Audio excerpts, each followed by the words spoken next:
உங்கள் போர்ட்ஃபோலியோவில் இருக்கக்கூடிய இன்வெஸ்ட்மெண்ட் சரியாக இருக்கா? புதுசாக என்ன வாங்கலாம்? இது வரைக்கும் நீங்கள் பண்ண முதலீடுகளை எப்படி இன்னும் ஒரு பெட்டர் வேல செலுத்தலாம்?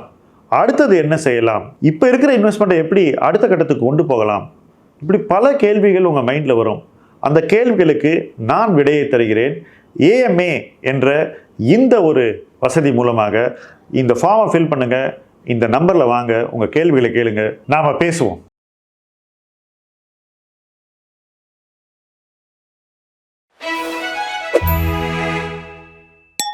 ஃப்ரெண்ட்ஸ், இன்றைக்கி நாம் ஒரு இளைஞனின் கதையை பற்றி பேச போகிறோம். இந்த பையன் இன்ஜினியரிங் படிச்சிருக்கான், நல்ல வேலையிலையும் முதல்ல இருந்தான். கோவிட்டுக்கு கொஞ்சம் முன்னாடி ஸ்டாக் மார்க்கெட் மேலே அவனுக்கு இன்ட்ரெஸ்ட் வருது. ட்விட்டரில் நிறைய பேரை ஃபாலோ பண்ணுறான், இன்ஸ்டாவில் ஃபாலோ பண்ணுறான், யூடியூப்பில் ஃபாலோ பண்ணுறான். இதெல்லாம் பார்க்கும்போது வேலைக்கு போய் சம்பாதிச்சா நமக்கு கிடைக்கிற பணத்தை விட ஈஸியாக ஸ்டாக் மார்க்கெட்டில் பண்ண முடியும்னு அவனுக்கு அவன் ஃபாலோ பண்ணுற மக்கள் யாரெல்லாம் அந்த இன்ஃப்ளூயன்சர்ஸோ சொல்லி கொடுக்குறாங்க. ஸ்லோவாக இவனை என்ன பண்ணுறான், ஒரு அக்கௌண்ட் ஓப்பன் பண்ணுறான். எங்கே ஏதோ ஒரு பிளாட்ஃபார்மில் ஓப்பன் பண்ணிவிட்டு ட்ரேட் பண்ண ஆரம்பிக்கிறான். எங்கே ட்ரேட் பண்ணுறான்னா ஆப்ஷனில். முதல்ல பிகினர்ஸ் லக், அவனுக்கு ஒரு சில லட்சம் லாபமும் வந்துடுது.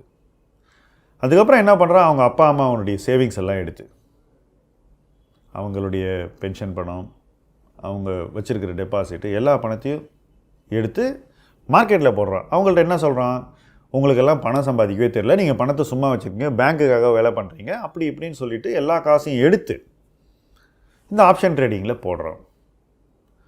கோவிட் வந்த பீரியடில் இருந்த வாலட்டிலிட்டியில் அவனுடைய மொத்த பணமும் காலி ஆயிடுச்சு. He lost every thing in ஏதோ ஒரு மார்க்கெட் மூமெண்ட்டில் எல்லாத்தையும் இழந்துட்டான். இப்போ என்னாச்சு, அவங்க அப்பா அம்மா பைசாவையும் காலி பண்ணிட்டான், வேலையும் விட்டுட்டான். ஏன்னா இது மேலே உள்ள இன்ட்ரெஸ்ட்டில் அவர் ஃபுல் டைம் இதுக்கு வந்துட்டார். இப்போ அவனுடைய சிச்சுவேஷன் என்ன பாருங்கள். திருப்பி வேலைக்கு போகணுன்னாக்கா, சார் நான் லாஸ்ட் 1.5 இயர்ஸ்க்கு எனக்கு எக்ஸ்பீரியன்ஸ் ஒன்றுமே கொடுக்க முடியல, மார்க்கெட்டில் இருந்தனால என்னால் அதை சொன்னாக்கா என்னை திருப்பி எடுத்துக்க மாட்டேங்கிறாங்க அப்படிங்கிறான். ஸோ அவன் படித்த படிப்பு, அவனுடைய எக்ஸ்பீரியன்ஸ் எல்லாத்தையும் அவன் மார்க்கெட்டில் இழந்த கதையாயிடுது. ஏன்னா இந்த இடத்துல 2 வருஷம் இருந்ததுனால இந்த அனுபவத்துக்கு மதிப்பே கிடையாது. மாறாக ஏற்கனவே பண்ண எக்ஸ்பீரியன்ஸுக்கும் இன்றைக்கும் உள்ள அந்த கேப்பை அவனால் எந்த வகையிலையுமே ஃபில் பண்ண முடியல. ஸோ புதுசாக ஒரு வேலையும் கிடைக்க முடியாது, மறுபடியும் ஒரு வேலைக்கு போகிறதுக்கு அவனுக்கு வாய்ப்பு இல்லை. சரி, விட்ட பணத்தையும் இவனால் இங்கே பிடிக்க முடியாது. இது ஏன் நடந்தது அப்படின்னு பார்த்தீங்கன்னா, ஈஸி மணியை ட்ரேடிங்கில் பண்ணி சம்பாதிக்கலான்னு அவனுக்கு சொல்லி கொடுக்கப்பட்டது. இதில் உண்மையே கிடையாதுங்க. இன்ஃபேக்ட் என்னை பொறுத்த வரைக்கும் ட்ரேடிங்கில் பணம் பண்ணுறது இன்வெஸ்ட்மெண்ட்டில் பணம் பண்ணுறதை விட பல மடங்கு கடினமானது. இதுதான் என்னுடைய எக்ஸ்பீரியன்ஸ். அப்புறம் ஏன் சார் இத்தனை பேர் ட்ரேடிங்கில் பைசா பண்ணிடலாம், மாத செலவுக்கு பாக்கெட் மணி மாதிரி மார்க்கெட் கொடுக்கும் அப்படின்லாம் சொல்கிறது. மார்க்கெட் என்ன சார், ஏடிஎம்மா? ஏடிஎம்மில் கூட உங்கள் கணக்கில் காசு இருந்தால் தான் எடுக்க முடியும். மார்க்கெட்டில் யாரோட காசும் இருக்குது, அதை போய் நீங்கள் பாட்டுக்கு வாரம் எடுக்க முடியுமா? அவ்வளோ ஈஸியான கிடையாது. ரொம்ப கணக்கு பார்த்து டெசிஷன் மேக்கிங் பண்ணுறவங்க தான் ட்ரேடிங்கில் சம்பாதிக்க முடியும். அந்த டெசிஷன்லாம் கணக்கு பார்த்து எடுத்து கூட அவங்களுக்கு அதிர்ஷ்டம் நிறைய இருக்கணும், அப்போ தான் அவங்களால ட்ரேடிங்கில் பணம் பண்ண முடியும். வேறஸ் இன்வெஸ்ட்மெண்ட்டில் பொறுமைக்கும் டிசிப்ளினுக்கும் தரமான தேர்வுகளுக்கும் என்றைக்குமே ரிட்டர்ன் கிடைக்கும். அது சீக்கிரம் கிடைக்குதா கொஞ்சம் தள்ளி கிடைக்குதாங்கிறது தான் கொஸ்டின் மார்க். ஸோ இந்த இளைஞனுக்கு ஷார்ட்கட், குவிக் மணி, இந்த 2 விஷயங்கள் ஒரு டைரக்ஷனில் அவனை கொண்டு போய் தள்ளிடுச்சு. அங்கேருந்து அவன் மீண்டு வரதுக்கே இன்றைக்கி வாய்ப்பு இல்லாத ஒரு சிச்சுவேஷன் இருக்குது.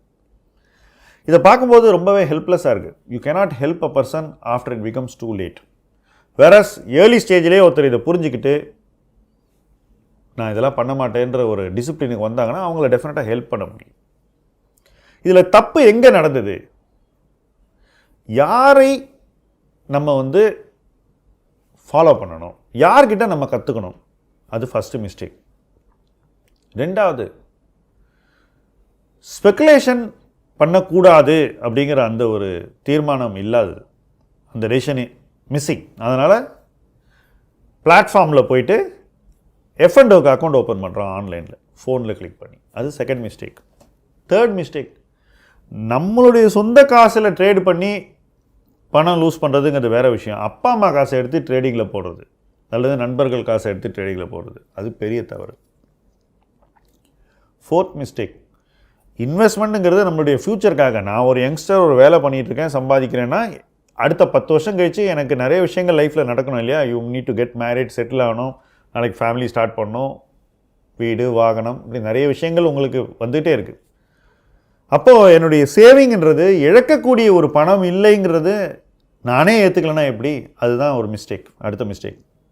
5வது, நம்ம பண்ணுறது சரியாக போகலன்னு நமக்கு முதலே தெரியுது, சீக்கிரம் அதை நிறுத்துறது நல்லது. சீக்கிரம் நிறுத்தாமல் மேலும் மேலும் காசை போட்டு எங்கேருந்தாவது எப்படியாவது பணத்தை திரட்டி உள்ளே போட்டு நம்ம மிஸ்டேக்கை இன்னும் பெருசுப்படுத்துறது மிகப்பெரிய தவறு. இப்படி பல தவறுகளை இந்த இளைஞர் பண்ணியிருக்காரு. இப்படி பல தவறுகளை பல பேர் இன்றைக்கி செஞ்சுக்கிட்டு இருக்காங்க. Many youngsters are doing the same mistake. இந்த தவறுகள் நிறுத்தப்பட வேண்டும். புதுசாக வரவங்க இந்த தவறுகளை செய்யக்கூடாது.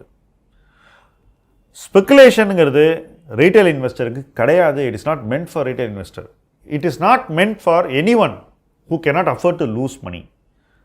யாருக்கு பணம் ரொம்ப ப்ரெஷியஸோ, யாருனால நஷ்டத்தை பார்க்கவே முடியாதோ அவங்க ஸ்பெக்குலேஷன் பக்கம் போகவே கூடாது. ஆனால் இன்றைக்கி ஸ்பெக்குலேட் பண்ணி லூஸ் பண்ணுறவங்க முக்கால்வாசி பேர் அப்படிப்பட்டவர்கள் தான். ஸோ நீங்கள் இழக்கிற பணம் வேறு யாருக்கோ போகுது, அவங்க பணக்காரன் ஆகிட்டே இருக்காங்க.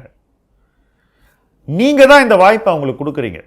நீங்கள் இல்லைன்னா அவங்களால இந்த பணத்தை சம்பாதிக்க முடியாது.